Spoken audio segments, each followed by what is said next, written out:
नमस्कार, मैं हूं ज्योति। आप देख रहे हैं वागड़ वार्ता 91 बांसवाड़ा डूंगरपुर न्यूज बुलेटिन में आपका स्वागत है। प्रदेश और संभाग की ताजा तरीन खबरों के लिए हमारा चैनल सब्सक्राइब करें और बेल आइकन जरूर दबाएं। चलिए खबरों का सिलसिला शुरू करते हैं और सबसे पहले नजर डालते हैं अब तक की टॉप हेडलाइंस पर।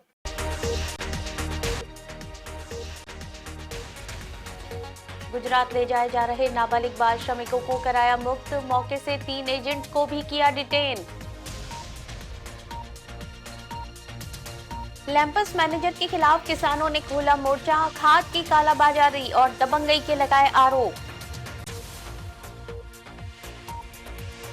पुलिस ने अवैध शराब के साथ 2 तस्करों को किया गिरफ्तार, फॉर्म के कट्टों की आड़ में हो रही थी तस्करी।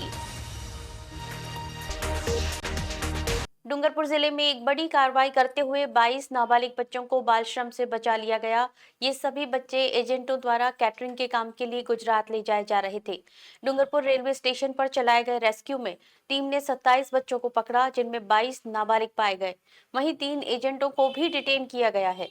सभी बच्चों को CWC के आदेश पर बाल संप्रेषण गृह भेज दिया गया है। डूंगरपुर जिले में बुधवार देर रात एक बड़ी मानव तस्करी रोकथाम कार्रवाई को अंजाम दिया गया। RPF, चाइल्ड लाइन और सृष्टि सेवा संस्थान की संयुक्त टीम को सूचना मिली कि रेलवे स्टेशन पर कई बच्चे मौजूद हैं जिन्हें गुजरात बाल श्रम के लिए ले जाने की आशंका है। इसी सूचना पर टीमें तुरंत स्टेशन पहुंची। जैसे ही एजेंटों ने टीम को देखा, वे तुरंत भागने लगे, लेकिन RPF और चाइल्ड लाइन की टीम ने तीनों को पकड़ लिया।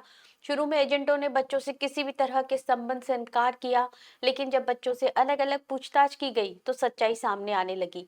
बच्चों ने पहले उन्हें अंकल बताया, फिर पिकनिक पर जाने का बहाना बनाया, लेकिन गहराई से पूछताछ में सच उजागर हो गया कि वे सभी कैटरिंग के काम के लिए गुजरात के लिए भेजे जा रहे थे।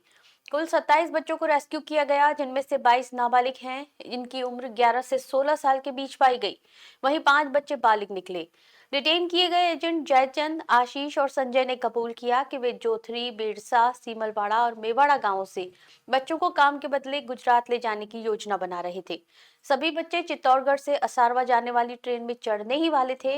बच्चों को सुरक्षित निकालने के बाद टीम ने उन्हें CWC के समक्ष पेश किया, जहां से आदेश जारी कर 22 नाबालिग बच्चों को बाल संप्रेषण गृह भेजा गया और बालिग बच्चों को परिजनों के हवाले करने की प्रक्रिया शुरू की गई। वहीं तीनों एजेंटों के खिलाफ मानव तस्करी और बाल श्रम निषेध अधिनियम के तहत कड़ी कार्रवाई के निर्देश जारी कर दिए गए हैं। आज GRP, रेलवे पुलिस, षष्ठी सेवा समिति 1098 चाइल्ड हेल्पलाइन के माध्यम से 22 बच्चों को बाल श्रम से मुक्त करवाए गए हैं। वो यहाँ से अहमदाबाद बाल श्रम के लिए जा रहे थे और अभी इनको राजकीय किशोर गृह में आश्रय दिया जा रहा है। उपयुक्त काउंसलिंग, पोषण और स्वास्थ्य परीक्षण के बाद परिजनों से संपर्क कर उन्हें वापस पुनर्वासित कर दिया जाएगा। बांसवाड़ा में लैंपस मैनेजर पर गंभीर अनियमितताओं के आरोप लगे हैं। ग्रामीणों का कहना है कि मैनेजर खुलेआम खाद की कालाबाजारी कर रहा है और नियमों को दरकिनार कर मनमाने तरीके से ट्रैक्टरों में खाद बेची जा रही है। विरोध करने पर ग्रामीणों को धमकाने तक की बात सामने आई है। इस पूरे मामले में ग्रामीणों ने जिला कलेक्टर को ज्ञापन सौंपकर तत्काल कार्रवाई और मैनेजर को हटाने की मांग की है। बांसवाड़ा जिले के गढ़ी पंचायत समिति के तहत आने वाले बजवाना गांव में लैंपस मैनेजर पोपट सिंह झाला पर बड़े घोटाले का आरोप लगाते हुए ग्रामीणों में भारी आक्रोश है। ग्रामीणों ने जिला कलेक्टर के नाम ज्ञापन सौंपकर बताया कि मैनेजर खाद वितरण में न केवल नियमों की अनदेखी कर रहा है, बल्कि खुलेआम कालाबाजारी को बढ़ावा दे रहा है। ग्रामीणों के अनुसार 2 दिसंबर की दोपहर मैनेजर के परिचित 15 से 20 लोग ट्रैक्टर लेकर लैंपस केंद्र पहुंचे। बिना किसी आधार कार्ड की जांच, पात्रता सत्यापन या रजिस्टर में नाम दर्ज किए बिना ही 4 ट्रैक्टर खाद ले जाई गई। जब कुछ ग्रामीणों ने इसका विरोध किया तो मैनेजर ने राजनीतिक पहुंच का हवाला देते हुए उन्हें धमकाया। आरोप ये भी है कि मैनेजर खाद निर्धारित दर से अधिक मूल्य पर बेच रहा है और इसके लिए ग्रामीणों पर दबाव डाला जाता है।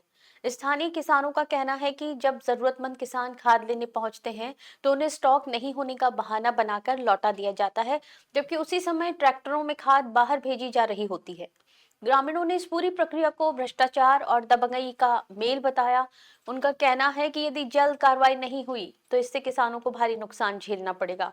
ज्ञापन में ग्रामीणों ने साफ तौर पर मांग की कि मैनेजर पोपट सिंह झाला को तुरंत हटाया जाए और पूरे मामले की जांच कर दोषियों के खिलाफ सख्त कदम उठाए जाएं। प्रशासन की ओर से अब तक कोई आधिकारिक प्रतिक्रिया नहीं आई है, लेकिन ग्रामीण उम्मीद कर रहे हैं कि उनकी शिकायत पर जल्द ही प्रभावी कार्रवाई होगी। हाथ मांगने गए तो हम तो लड़ाई हमसे बदतमीजी की, मारने आया और जाओ जो करना है वो कर दो, नहीं देंगे खाद तुमको। आज इधर कलेक्टर साहब को ज्ञापन देना है। बांसवाड़ा पुलिस ने नशे के खिलाफ अभियान में एक और बड़ी सफलता दर्ज की है। पुलिस अधीक्षक सुधीर जोशी के निर्देशन में सदर थाना पुलिस ने 2 डंपर अवैध शराब से भरे हुए पकड़े। दोनों वाहनों से शराब और बियर की पेटियां बरामद की गई, जिनकी कीमत लाखों रुपए में बताई जा रही है।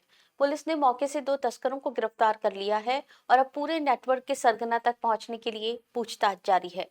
बांसवाड़ा जिले में नशे के खिलाफ चलाए जा रहे विशेष अभियान के दौरान पुलिस को एक और बड़ी कामयाबी मिली है। पुलिस अधीक्षक सुधीर जोशी के निर्देशन में सदर थाना पुलिस ने ऐसी कार्रवाई की जिसने अवैध शराब तस्करी नेटवर्क की कमर तोड़कर रख दी है। पुलिस टीम ने हाईवे पर चेकिंग के दौरान 2 संदिग्ध डंपरों को रोका। जब इन वाहनों की तलाशी ली गई तो पुलिस भी दंग रह गई। पहले डंपर से 239 पेटियां और दूसरे से 241 पेटियां अवैध शराब और बियर से भरी हुई मिली। तस्करों ने इस शराब को फॉर्म के कट्टों के नीचे छिपाकर बांसवाड़ा से गुजरात ले जाने की चाल चली थी, ताकि पुलिस की नजरों से बचा जा सके। बरामद माल की कुल कीमत करीब 20 लाख रुपए आंकी गई है। पुलिस ने मौके से 2 तस्करों को गिरफ्तार कर लिया है। पूछताछ में ये बात सामने आ रही है कि शराब की ये बड़ी खेप गुजरात में सप्लाई की जानी थी, जहां शराबबंदी होने के कारण ये काला कारोबार खूब फल फूल रहा है। सीआई बुद्धाराम बिश्नोई और उनकी टीम ने इस कार्रवाई को अंजाम दिया। पुलिस अब ये पता लगाने में जुटी है कि इस पूरे ऑपरेशन का असली मास्टरमाइंड कौन है, आखिर ये नेटवर्क कैसे संचालित होता था और किन-किन राज्यों तक इसकी सप्लाई चेन फैली हुई थी। अनुमानित 20 लाख से ज़्यादा कीमत की दारू है।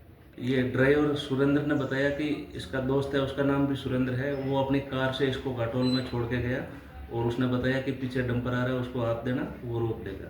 तो इसको उतारने की थोड़ी देर बाद पीछे से डंपर आया, इसने हाथ दिया, उसने रोक दिया और वो ड्राइवर इसको डंपर दे के चला गया। अब इसके आगे पीछे का इनको अभी तक कंफर्म नहीं है, लेकिन अनुसंधान कर रहे हैं कि ये किसने भरवाया है और आगे कहाँ खाली होना है। जिला कांग्रेस कमेटी डूंगरपुर की ओर से नवनियुक्त जिलाध्यक्ष विधायक गणेश गोगरा की अध्यक्षता में पहली बैठक का आयोजन रखा गया। बैठक में कांग्रेस कमेटी में गुटबाजी देखने को मिली। वोट चोर गद्दी छोड़ के दिल्ली में महारैली को लेकर बैठक रखी गई थी, जिसमें कई पदाधिकारी वरिष्ठ नेता अनुपस्थित रहे। वहीं बैठक को लेकर गंभीरता नहीं देखने को मिली। कांग्रेस के राष्ट्रव्यापी आंदोलन के तहत दिल्ली में होने वाली वोट चोर गद्दी छोड़ महारैली को लेकर जिला कांग्रेस कमेटी कार्यालय में नवनियुक्त जिलाध्यक्ष गणेश गोगरा के नेतृत्व में दिल्ली रैली में कार्यकर्ताओं को भेजने के लिए बैठक का आयोजन रखा गया। बैठक में कांग्रेस से वरिष्ठ नेता, पूर्व जिलाध्यक्ष, पूर्व मंत्री, पूर्व राज्य मंत्री सहित कई पदाधिकारी अनुपस्थित रहे। बैठक में एआईसीसी सदस्य दिनेश कोडनिया, पूर्व सांसद ताराचंद भगोरा, पूर्व राज्य मंत्री शंकर यादव, पूर्व जिलाध्यक्ष वल्लभ राम पाटीदार अनुपस्थित रहे।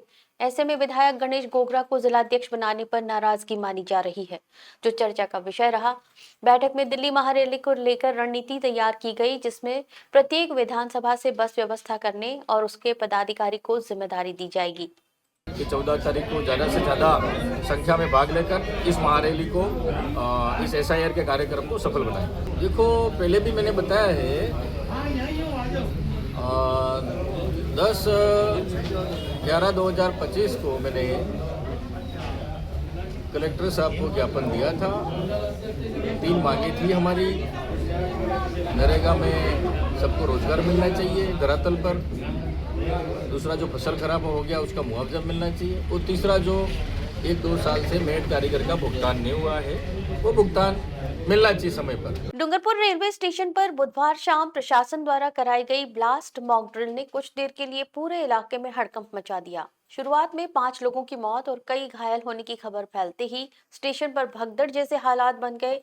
जिला कलेक्टर अंकित कुमार सिंह, एसपी मनीष कुमार और राहत टीमें तुरंत मौके पर पहुंची। डूंगरपुर रेलवे स्टेशन पर बुधवार शाम उस समय हड़कंप मच गया जब प्रशासन की ओर से ब्लास्ट की मॉक ड्रिल शुरू की गई। ड्रिल के शुरुआती चरण में ही 5 मौत और कई घायलों का अलर्ट जारी हुआ, जिसे सुनते ही स्टेशन परिसर में मौजूद लोग घबरा गए। एक पल के लिए माहौल ऐसा बना मानो स्टेशन पर बड़ा हादसा हो गया हो। स्थिति गंभीर होती देख जिला कलेक्टर अंकित कुमार सिंह, पुलिस अधीक्षक मनीष कुमार, रेलवे प्रबंधन, चिकित्सा टीमें और आपदा राहत दल तुरंत स्टेशन पहुंचे। एम्बुलेंस, फायर ब्रिगेड और सुरक्षा बलों ने अपनी अपनी भूमिका निभाते हुए मौके को घेर लिया। ड्रिल के दौरान सभी विभाग अपनी क्षमता के अनुसार सक्रिय नजर आए।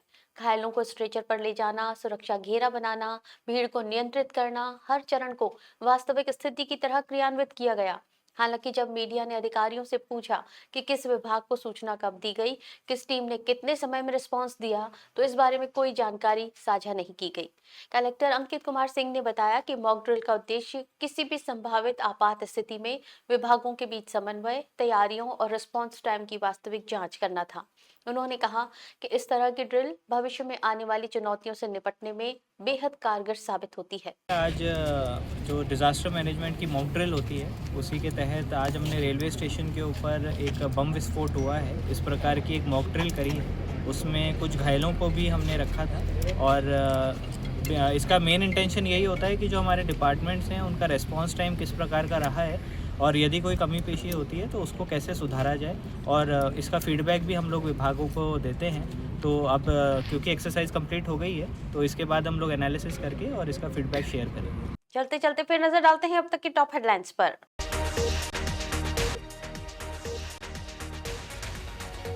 गुजरात ले जाए जा रहे नाबालिग बाल श्रमिकों को कराया मुक्त, मौके से 3 एजेंट को भी किया डिटेन।